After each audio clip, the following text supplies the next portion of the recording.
সত্যি এটা একটা রোমাঞ্চকর এবং দুঃসাহসিক অভিযান বলতে পারেন। আপনারা ভিডিওতে ছোট্ট একটা ইয়ট দেখতে পাচ্ছেন, আর এই ইয়টটা অন্য কোনো একটা দেশ থেকে মরিশাসে এসেছে।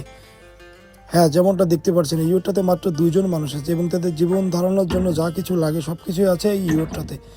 এভাবেই মানুষ দুঃসাহসিকভাবে সফর করে থাকে সমুদ্র পথে, এক দেশ থেকে আরেক দেশে ঘোরার ক্ষেত্রে, এবং সমুদ্রের শত কঠিন পথ পাড়ি দিয়ে, শত প্রতিকূল পথ পাড়ি দিয়ে এভাবেই সমুদ্র ভ্রমণ করে থাকে এই ছোট্ট ইয়টটা করে।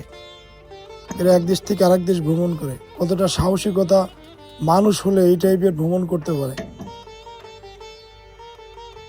এটা যতটা না রোমাঞ্চকর তার থেকে বেশি হচ্ছে আপনার স্ট্রাগল করতে হয় এই ধরনের সফরের ক্ষেত্রে। আর কারা কারা এই টাইপের রোমাঞ্চকর এবং দুঃসাহসিক ভ্রমণ করতে ইচ্ছুক অবশ্যই সেটা কমেন্টস করে জানাবেন।